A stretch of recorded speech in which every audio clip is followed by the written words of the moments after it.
There are disturbing new reports this morning about mental health and troop morale aboard the USS Lincoln in the Middle East.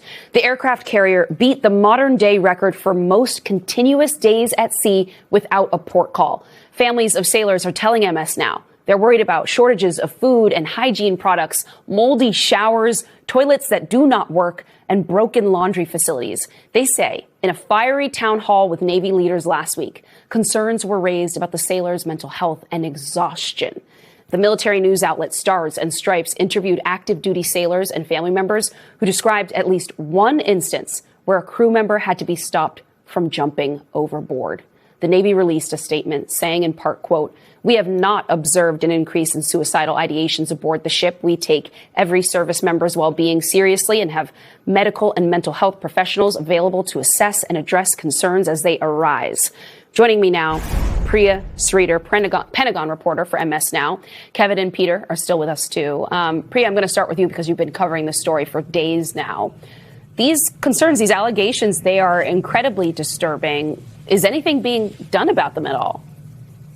Yeah, Antonia, I've been reporting about this over the last week or so, and the family members really wanted to raise the alarm bells that this record deployment is really taking a toll on their loved ones' mental health, and that they're concerned that this exhaustion with these long 14 to 16-hour ships with very little days off could lead to deadly accidents. And so there was an emergency town hall at Naval Air Station North Island in San Diego last Thursday evening with Acting Secretary of the Navy Hung Cao, where family members confronted him about their concerns, and they essentially were demanding answers about when the Lincoln could come home or when there could be relief, as in another aircraft carrier could be sent into that area to relieve the Lincoln. And he basically told family members that they're planning on sending the USS Theodore Roosevelt, another aircraft carrier, in that direction, but he wasn't able to give them a definitive timeline on when that could happen or when the Lincoln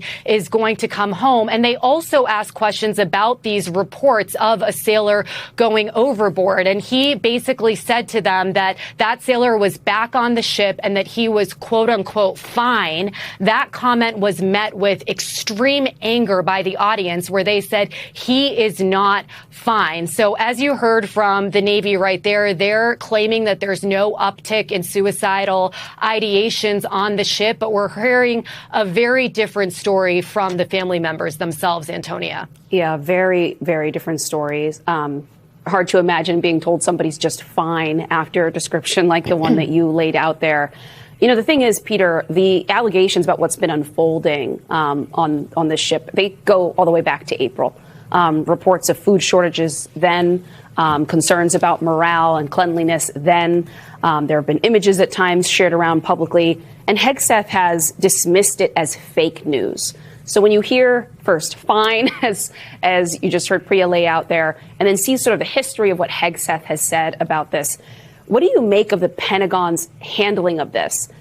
And if any of it is normal, if this is, I guess, just sort of par for the course and what happens during a conflict, a war like this one, or if this administration is being less transparent about the reality and the conditions troops are facing than other administrations have been in the past.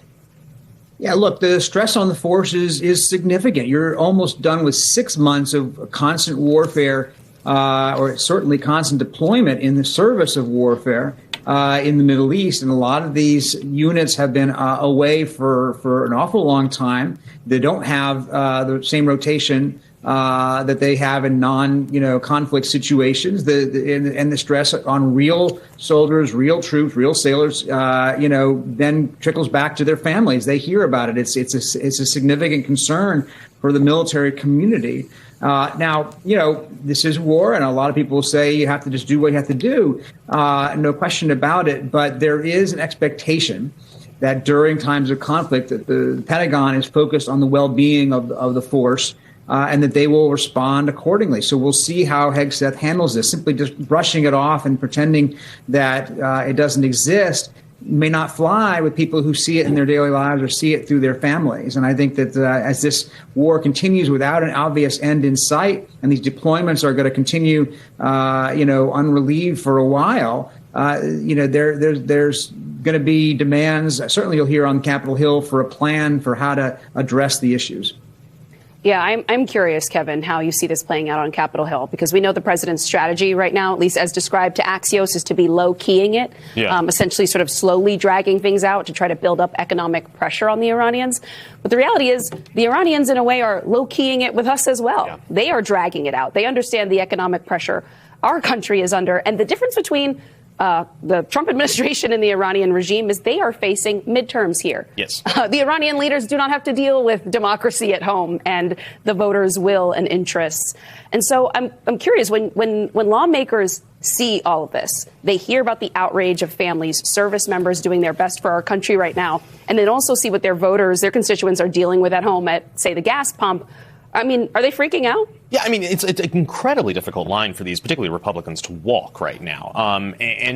Look, I've been asking Republicans off and on about the Iran war, the gas prices issue for months now. And I mean, I recall that just a few weeks ago when gas prices were once again starting to skyrocket, I pressed a bunch of Republicans, like, how do you explain this? Is this the president's fault? And they were always quick to pivot to blaming someone else. That, yes, maybe it's corporations that are doing price gouging. This is Iran's war because we've been fighting them forever. The list goes on, but avoiding blaming the president by any means. But Democrats then have this very easy opening. I mean, they were already building an affordability message as part of their, campaign strategy going back since right after 2024. This bill plays right into it. I mean, it's a very easy, point A to point B. Trump starts the war. Your prices are higher. It doesn't take a lot of explanation. It basically fits on a bumper sticker. And in politics, we know that, of course, short sentences do carry the day. One thing I'll add to all of this conversation, though, is Congress is now gone. They're out of town for the next month. So there's not going to be any additional war powers votes, which, by the way, have largely failed. There's not going to be a chance to, have any additional say on, okay, we need to push back on the president. Basically, we're waiting until September. We'll see where the status of the war is then. And what the status of gas prices are. Part of the bet is, at least from Democrats, is that Republicans are going to go home and face their voters over the next couple of weeks. Even if they're not having town halls, they're going to be talking to voters. Are most of them avoiding town halls? Well, we don't see many lined up, but at least they're going to be talking to voters because they need to court their vote. And they're probably going to hear an earful about this. Priya, I want to know what you may be hearing from sources in context about this whole plane swap post-NATO summit. The Washington Post has this new reporting about the intelligence threat, and officials told the Post that the original intelligence came from Israel, and the CIA had doubts about it, actually calling it, quote, low confidence.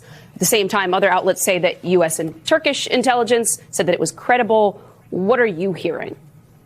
Yeah, that's right, Antonia. Well, it seems like a lot of the sources are saying that all of these threats were generated from Israel. But regardless of whether or not the CIA thought that it was enough for it to be, a credible, imminent threat on the president's life, you have to look at what the actions of the White House and the Secret Service were, which was, of course, to put him in this decoy plane and then fly the older Air Force One and the new Qatari model onwards to the United Kingdom and the United States. So there's a lot of questions about exactly what the threat was. We're hearing that it's a shoulder-fired missile that was the exact cause that prompted him to switch planes. Also, where that information is coming from, which we're hearing is from Israel, and whether or not the CIA thought that it rose to the level of actually, getting him to get off of the Air Force One, which is what, in fact, actually happened, Antonia. Priya, Kevin, Peter, thank you all so much for your great reporting, and good to see you.